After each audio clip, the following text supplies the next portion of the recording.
Hi guys, this is Heather Williams, and I am presenting my personal leadership journey from our 6120 summer class. Just so you know, this is my second recording because I spent 25 minutes on my last one, and that's ridiculous. So here is my personal leadership journey. Some of the things I'm going to discuss in this presentation are my personal leadership goals, my why, my strengths and weaknesses and leadership styles, some essential traits of leaders that I have or feel that I'm growing into, like transformational leadership, adaptive, and situational leadership. Some organizational leadership skills, such as leading change and the culture of learning. And then some of my key takeaways, leadership commitments, my leadership goals, and just an overall discussion of my journey. So the first thing I want to do is just talk about some people who have shaped my leadership journey. First person is Jim Keller. He was my high school choir teacher, and I just loved being in his classroom. Everyone felt safe. Everyone felt that they were wanted in that room and that he was excited to see you every day. And he led with humor and integrity. He meant what he said, and he expected everyone to meet his high expectations no matter what you were doing. He kind of gave me my first real adult leadership role as a sophomore in high school. So I was clearly an adult. And I was the section leader for the soprano twos, which I was over the moon about because I was the only sophomore that had that role. And then he handed us a rubric that said to be a good section leader, you need to make sure you're meeting all of these expectations. And so that was kind of my first wake-up call that if you're a leader, you can't just say you're the leader. You actually have to do something about it. You have to help those around you. And I appreciated that about him, that he would have his students play those roles. The next leader is Kimberly Grayson, and she was my principal at Dr. Martin Luther King Junior Early College out in Denver, Colorado. And she had some passion for what she believed in. Not some, she had a lot of passion for what she believed in. And she would stand up for our students and for our population and fight tooth and nail for them so that they would get the same, opportunities as some of the other students in the district that had more economical resources or were not English language learners, those sorts of things. And I appreciate learning that from her. I appreciate that she always stood up for what she felt was important. I also learned from her some key takeaways that I don't want to take into my leadership role. If you weren't part of her inner circle, you never knew the why behind something. You were just told you needed to do it. And that's just created a really hard climate in the building. And so I appreciate that I learned that because I know that's something I don't want to take into my leadership style. And it's good to learn positive and negatives. The next leader is Brooke Dalby, and she was my first principal out here in Provo at Centennial Middle School. And she is so great about helping teachers own their own power and help them make decisions for their classroom, as well as stepping into leadership roles.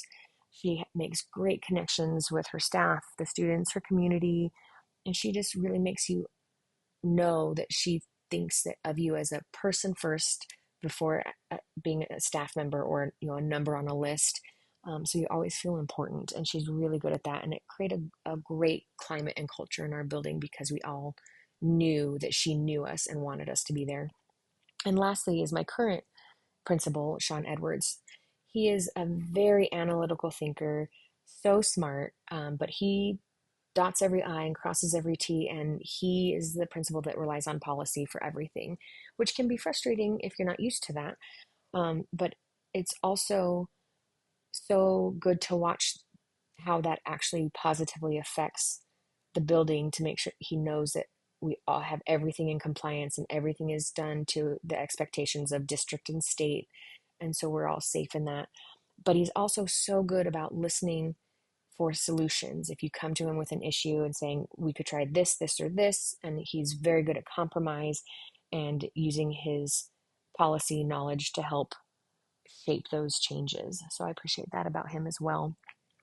Um, some of the leadership approaches that shape my practice were already in my practice, but I didn't know how to label them as a lowly choir teacher that hadn't taken this amazing class yet. So, my why is I believe that all students deserve a safe place to learn and develop as world citizens.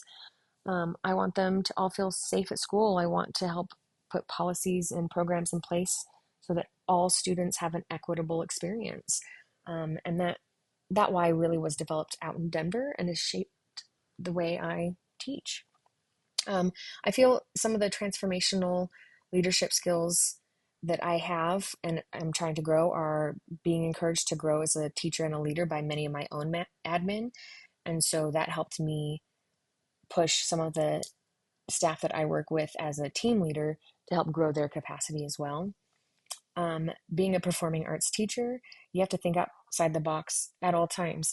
And so I feel that those adaptive leadership skills, such as, not having a easy solution to many, many challenges, are something that is something that I do pretty regularly. And I can work that into my leadership style fairly easily. And as a mentioned in my transformational skills is matching leadership support to developmental level. I have new teachers every year I have to work with, and helping support them to do processes that more tenured teachers have been doing for a while. And I feel like I'm able to do that fairly successfully since it's been something I've been asked to do just as a teacher. Some of the leadership skills I want to continue to develop are clear communication. I want to be able to have open and honest conversations with my staff and teachers and students and community members and build those relationships so that we can trust each other back and forth. I know that if I get a quick, hey, step into my office real quick, email or text from my boss, I immediately think I'm going to get fired just because that's where my brain goes. And I want to be able to have those communications with people that don't immediately freak them out. I want to get better at conflict resolution. Hard conversations are not my forte, and I want to be able to have those without creating um, more conflict, basically. I want to be better at using data because the data I collect in my classroom now is almost immediate. We learn something, we practice it. Do we do it right? No, let's do it again. Or yes, let's move on. But a lot of the data that we use in as admin to make decisions is a slower collect or it's from previous years. And so I want to be able to use that to make informed decisions. And owning my own power, I want to be able to be confident in making decisions on my own. So this quote from Northhouse I really liked. It says the overriding function of management is to provide order and consistency to organizations, whereas the primary function of leadership is to produce change and movement. Management is about seeking order and stability. Leadership is about seeking adaptive and constructive change. And I really liked that because you can't be a good leader if you're just managing. You want to have everyone working towards a shared vision. You want to create a collaborative trust and culture and meet high expectations because those are the same things that we've been trying to create in classrooms as teachers. We want all our students to work towards an end goal and to meet high expectations and continually improve. So we should also want that for our staff. Um, and with organizational change, these are some of the things that I really want to focus on as a leader is building a strong leadership team because that in turn will help create sustainable change. Why are we creating changes in programs or policies or introducing new ideas if it's not to be sustainable? And teachers get frustrated with that. I also love celebrating. So we need to celebrate our teachers. That also helps with teachers complying versus buying in. If they feel like we're going to acknowledge their work, they're more likely to buy in to the program. Creating a culture of learning is super important to me because it should be students first. They should want to be there. They should want to learn. And to do that, we need to have clarity of programs and ideas and goals. We need to have teachers collaborating. We need to partner with all our stakeholders, and we need to have fun while we're doing it. So my leader commitment, I'm already a teacher, my bad, is to lead with integrity, to empower teachers to use data to make decisions, to build trust, to be student centered, to keep learning, to remember my why, and to have fun, like I am with my Golden Girls group over here during our Secret Spirit Week. And lastly, on this leadership, it's a journey, and my journey started with an example from these lovely people in this picture. These are my grandparents, and my grandmother got an MBA from Stanford at a time where women didn't get college degrees.